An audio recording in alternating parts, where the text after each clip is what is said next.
nggone udut wong wedok kaya ngono ra sopan. Sing ngomong wedok sapa nek tuapuke. Lah wedok apa ora kowe? Wedok nek mengkurep. Mangke wonten permintaan suket teki kalian lagon bapak koleksi saking Mas Didi Kempot. Oh, nggih pamrih saking Bunda. Oh, ngoten. Ayo bawa sik apa, Nderek? Tapi aku njaluk sing bawa mong loro gentenan. Gen ketok suarane sing apik, sing elek sing ndi, sing ayu sing ndi, sing ora ayu sing ndi. Lah kira pun iki kan pun timbuk cantik, menarik, unik. Wah iya. Mistik. Jajal. Pengen krungu. Siap. Napa, Mbak? Injas. Asmarandana nggih. Oh nggih, Asmarandana. Isaran nduk, aja ngisen-ngisen Mbak Ayu ngono. Telek. Luwih senior, Mbak Mimin ya, luwih senior ya. Ije. Berarti apa-apa ki sing marahi awakmu, Mbak Mimin? Jadi iki dalam proses belajar. Sakniki jenenge ganti. Ganti apa? Mbak Kiki. Kok iso Kiki? Sukimin dijupuk tengahe dadi Kiki. Cuman rada modern to Pri, nek ketemu Pak Camat, ketemu Romo, ketemu sapa-sapa para punggawa prada mosok sinden Sukimin. Dek Kiki, men cek ketok kaya enom lho, Dik ngono. Perkara aku ketemu walah ngono ya. Aja turu. Tanduwe. Sore kaki. Tenan nih. Biar nganjuk iso terkecoh nyawang Mbak Apri suarane apik itu tenan. Gur dempulane 3 cm ya. Mula kan dandan nomor kancane tembe iki wegah to. Aku wegah ndak konangan aibku. Wegah nomor kancane. Nganggo rapalan sik kok nek dandan. Raine iki pikirane gur elek. Raine gur dikutuki sik kok. Iki penyanyi apa kijing kok kutukan sik. Tiba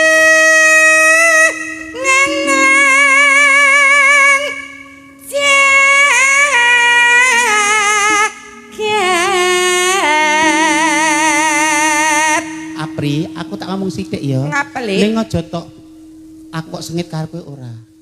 Kowe wis luwes, cantik, suaramu apik, powermu luar biasa. Ning napasmu aku rada terengah-engah, koyo ngoyo. Oh, sebabnya apa ngono kuwi? Lemu udut, lemu ngerokok sudanen ya, Nak. Iki bener kuwi. Lah nggih, lah kok ditawani Bunda Yayu to, "Dar monggo Mbak Apri monggo mengkeh-mengkeh." Lah sing ditani udut. Mangano sik, engko nek bar maem diparingi udut. Jeblane nggone udut wong wedok kaya ngono ra sopan. Sing ngomong wedok sapa nek tuapuke. Lah wedok apa ora kowe? Wedok nek mengkurep. Berarti ngerokok ki ora apik ya. Mboten apik. Saman yo ora ngerokok to? Kula mboten. Wah, engko mesti suarane landung sampean timbang. Keno. Dadi menghindari rokok, Hah? olahraga, tidur cukup, tidak stres. Terus dahar-dahar sing menyehatkan menika ya budidaya untuk sehat. Bukan larangan, bukan larangan untuk dahar yang ini niko tapi semakin bertambahnya umur kan nikmatnya dikurangi toh. Nikmat pendengaran, penglihatan, daya ingat apapun dikurangi. Jadi ingatlah mudamu sebelum datang tuamu. Ingatlah sempatmu sebelum datang sempitmu. Nek mriku gurung wonge kan gurung usruk nek mriku. Nek kula kan oh iya, usiaku udah 51, saatnya aku menep, udah enggak butuh validasi, udah enggak butuh pengakuan. Bengi iki paling apik dhewe Sukimin ngono wae wis liyane elek ngono wae kok. Min. Google apa to, Pri? Google. Nyangking bakar kencanane.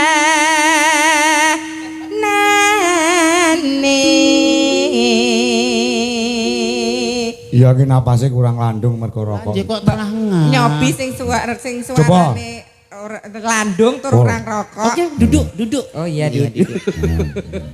Biar tahu Batman pilah, carane main pilah. Kok nganggo Agak ambekan wae, wis dadi renane para seniwati wis kagum.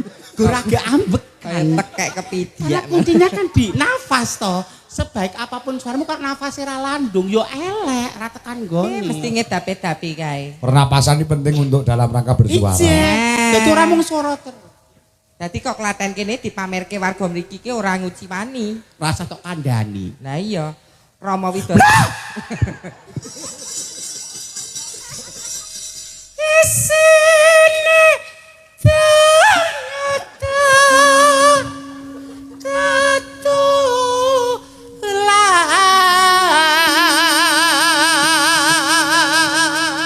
Oh nek nyuara dhuwure kala menjinge dilar ngono to, Lek. Dilar. budidaya diparingi Gusti Allah. Oh, kekuranganku nggon kene piye carane menutupi kekurangan. Lah kurangmu kurang wedok iki, Lek. Lek kudane jenis maksimal lho. Meripat kocak ngondarandir lho. Nganggo idep wulu kelek. Gulune ngolan-olan lho. Pipine apa jembawang sebungkul. Lambene gula satemplek. Satemlek. Oh, wis ganti to.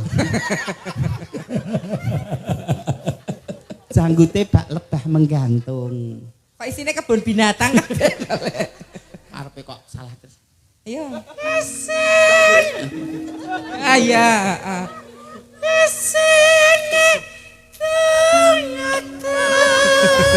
kok nek ndase ucul. Sandang lho.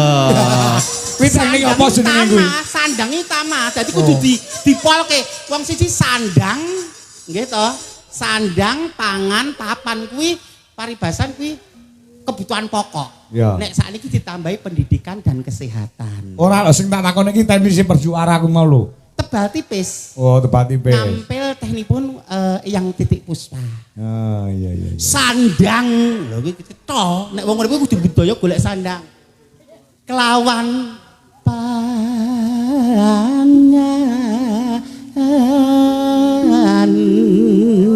pangan kudu sithik. Ojo berlebihan makan itu. Loh. Nek sandang ya ojo glamor-glamor. Sing penting menutup aurat. Kayak aku kan tertutup ya ketok payudara sithik kan ra apa-apa ya. Agur gombal kok payudara. Iya. Kaya mau kesetrum ngono to. Kanggone sing ora seneng ora kurang panacat. Oh iya. Ora seneng kok. Oh iya. Nek wong sing seneng ya ngalembono. Wingko katon kencana. Telek. Ya iku bagian. Nek sing kakung keras, sing wedok kudu pelan. Oh iya. Ben ora padu. Nah, selanang kenceng. Pon. Nek sing larang kenceng sing wedok kudu pinter ngeluk. Iya. Lah, jiko dudut rasane. Wong melek. Wong melek iki bagian dari prihatin. Wong melek niku bagian dari prihatin. Iya. Wong prihatin kok sore tetes turu ya apa? Kira mau Widodo kapusan brosur. Wong melek sabar nah rimo